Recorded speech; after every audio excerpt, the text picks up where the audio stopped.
Merhabalar, kanalıma, videoma hoş geldiniz.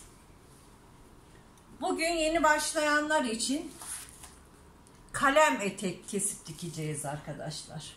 Evet, benim şöyle bir kumaşım var. Çok güzel bir kumaş. Önce 2'ye katladım. Sonra 4'e katladım. Ve üzerini şu şekilde cetvelimle düzelttim arkadaşlar. Ben 38 beden çalışacağım. Benim çalışacağım beden 38. Bel 72, kalça 98 santim. Evet arkadaşlar, şimdi nasıl hesaplayacağız, nasıl yapacağız ona bakalım. Evet arkadaşlar, ben eteğimi beli lastikli yapacağım. Lastikli yapacağım için bel ölçüsüne gerek yok. Kalça ölçüsüyle çalışacağız. Şu şekilde beline bir lastik kullanacağım ve kendinden lastik yapacağım. Şimdi böyle bir lastikle etek dikeceğimiz zaman lastiğimizi ölçüyoruz. Benim lastiğim 3 santim. Bunu böyle bu şekilde dikeceğiz. Sonra şöyle katlayacağız. Ona göre ölçüsünü ayarlayacağız arkadaşlar. Lastiğinizin ölçüsü 3 santim ise bunun 2 katını 3 6 santim artı 1 santimde dikiş payı 7 santim. Belimizden aşağıya 7 santimi işaretliyoruz. Şu şekilde 7 santimi işaretledik. Ve bu 7 santimi şu cetvellerimizde bakın burayı kenarına düz koyuyoruz ve şu şekilde düzgün bir şekilde 7 santim lastik payını çiziyoruz. Burası bizim lastiğimiz için gereken ölçü arkadaşlar. Evet. Şimdi eteğimizin boyunu çiziyoruz. Ben eteğimin boyunu şu şekilde 65 santim yapacağım. Evet. 2 santim dikiş payı veriyorum. 67 santimden çiziyorum. Bakın. Burası etek boyumuz. Siz istediğiniz etek boyunu kullanabilirsiniz. Burası da dikiş payımız. Bakalım gözüküyor mu? Evet arkadaşlar. Bu şekilde. Şimdi kalça düşüklüğümüzü ineceğiz. Kalça düşüklüğü nedir? Kalça düşüklüğü bel ile basenimizin en yüksek yeridir arkadaşlar. Bu şekilde kişi üzerinden de ölçü alınır. 38 bedenlerde 18 santimden başlar 21 santime kadar etek dikeceğimiz kişinin boy ölçüsüne göre değişir. Çok uzun boylularda 21-21,5, normal boylarda 19-20 bu şekilde kullanılır. Ben şimdi 20 santimden kullanacağım kalça düşüklüğümü. Ön ve arka ortası kumaş katına gelecek arkadaşlar. Ön ve arka ortasına dikiş olmayacak. Burası ön ve arka ortası olacak. Evet, şu şekilde 20 santimden kalça düşüklüğümü işaretliyorum. 20 santim, 20 santim. Ve bu 20 santimi de düz olarak şu şekilde çiziyoruz. Şimdi gelelim kalça ölçüsüne. Kalça ölçümüz 98 santim. 98'i 4'e bölüyoruz. Niye 4'e bölüyoruz? Çünkü eteğimiz bakın 4 kat arkadaşlar. Eteğimizin 4'te 1'ini bulacağız. 98 bölü 4 eşittir 24,5. Ben bunu yarım santimde bolluk olsun. 24,5. 25'ten çalışacağım. Şu şekilde 25 santim kalça ölçümüz. Ve belden de 25 santimi çalışıyorum. Şu şekilde.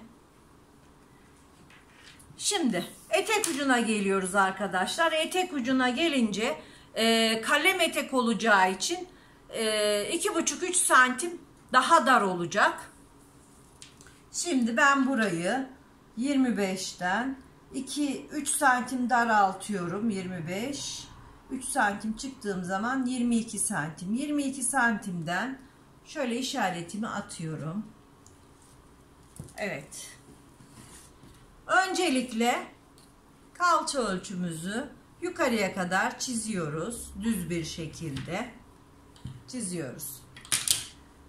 Daha sonra da biraz bir 5-10 santim düz gittikten sonra eteğimin ucunu şu şekilde daraltıyorum. Ve kalem eteğimiz çıktı arkadaşlar. Şimdi birer santim dikiş payı vererek kesiyoruz. Belinin dikiş payını burada hesaplamıştık. 7 santim düşmüştük aşağıya. Şimdi ben 1 santim dikiş payı vererek kalem eteğimi kesiyorum.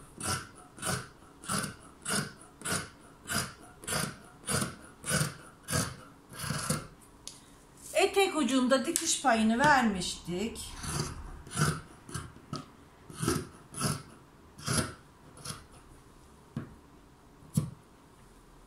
Evet. Şimdi kalem eteğimiz kesildi arkadaşlar. Hemen birisini ayırıyorum. Şu şekilde. Ön için 2 santimlik bir ön düşüklüğü yapacağım arkadaşlar. Ön belimizde. Ön ortasından aşağıya 2 santim şöyle bir düşme yapıyorum. Ve bunu da şu şekilde çiziyorum. Hemen kesiyorum.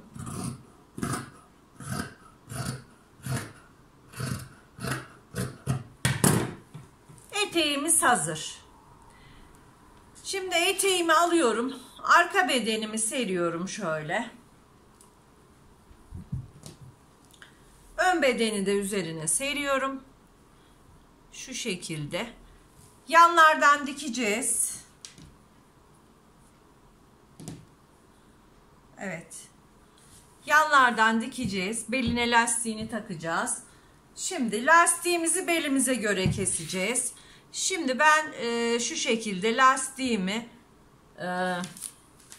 şuradan 10-12 santim eksik yapıyorum arkadaşlar. Bakın şu şekilde lastiğimi buna göre ayarlıyorum. Ve şöyle bakıyorum, gayet iyi. Şimdi lastiğimi kesiyorum. Ve makine başına geçiyoruz arkadaşlar. Makine başında birlikte dikeceğiz eteğimizi.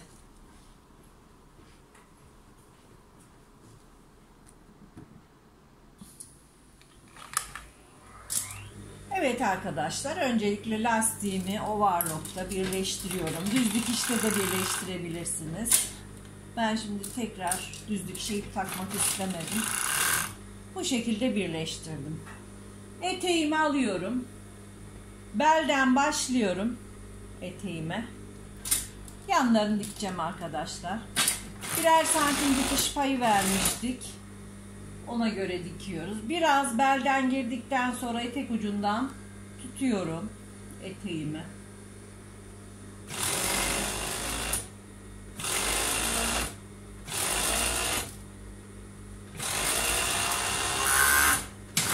Bu şekilde dikiyoruz. Diğer yanını dikiyorum.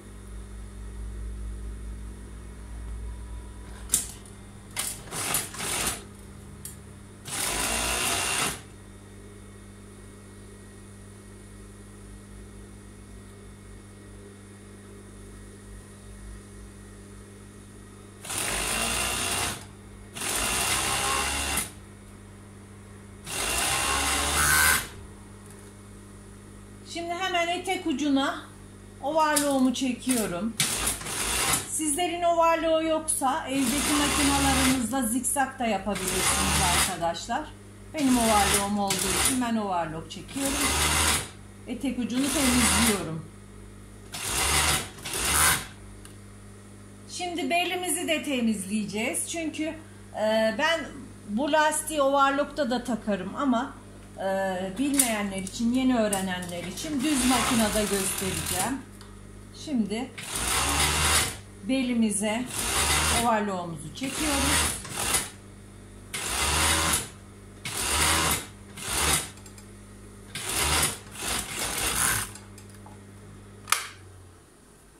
Şimdi belimize overlock'umuzu çektik arkadaşlar. Eteğimi 4'e katlıyorum.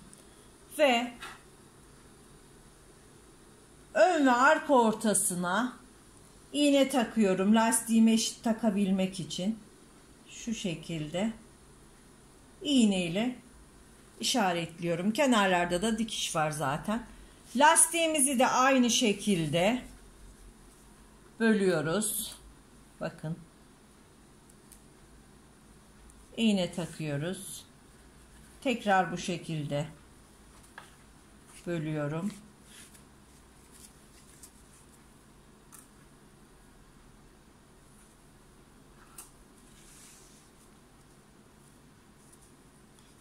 Evet arkadaşlar. Lastiğimizi de 4'e böldük. Şimdi düz makinede eteğimizi tamamlamaya geçiyoruz. Evet, düz makineye geçtik. Lastiğimizi takabilmek için eteğimizi düz çeviriyoruz. Şöyle. Eteğimizi düz çevirdik.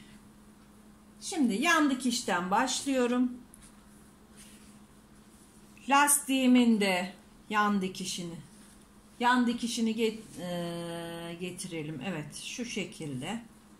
Şöyle overlock dikişinin altından lastiğimi dikmeye başlıyorum. Tabi ayarımızı biraz genişletiyoruz. Şöyle 3,5-4'e kadar lastik dikeceğimiz için. Şimdi lastiğimin işaretiyle eteğimin işaretini birbirine denk getirerek şu şekilde tutuyorum ve lastiğimi dikiyorum.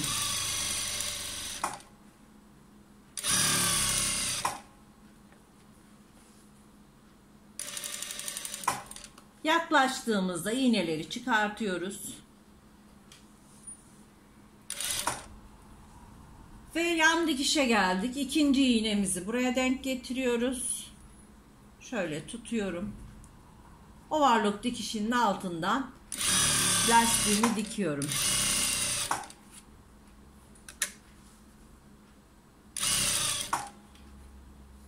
Tekrar üçüncü iğneye geliyoruz. İğneleri çıkartıp tutuyoruz.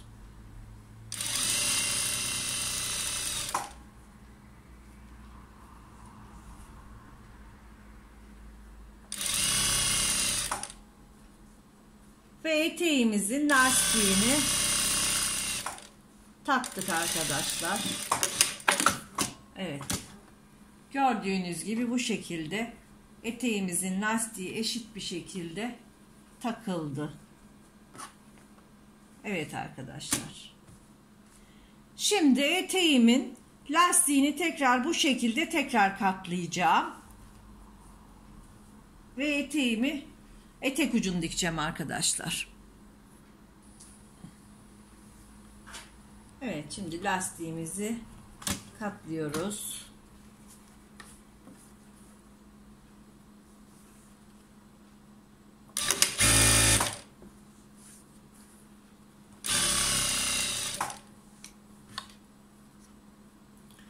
Çift iğneyle de yapabilirdim. Aslında benim çift iğne makinem var ama sizlerin evde olmayacağı için bu şekilde düz makinede göstermek istedim. Sizin yapabileceğiniz şekilde anlatmak istedim kalem eteğimizi.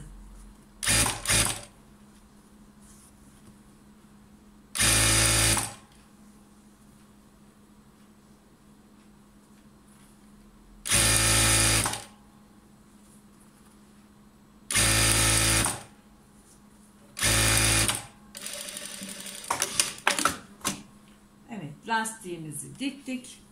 Şimdi hemen etek ucunu dikiyoruz.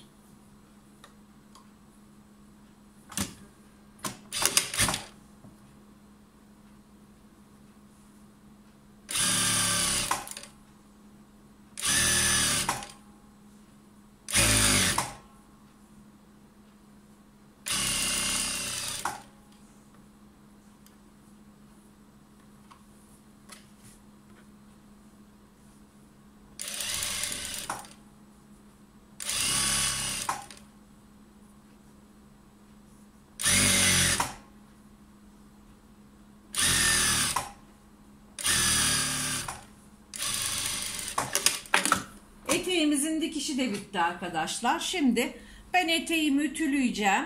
Sonra da mankene giydireceğim. Sizlerle paylaşacağım arkadaşlar. Hemen ütüleyip geliyorum.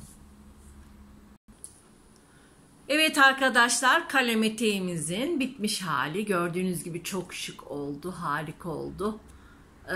Siz de kalça ölçünüzü alarak bu şekilde kalem eteğinizi dikebilirsiniz. Terzi olmanıza gerek yok. Bu şekilde bu adımlarla öğreneceksiniz arkadaşlar. Hiç bilmeyenler bile bu şekilde dikebilir. Hoşça kalın, sağlıkla kalın.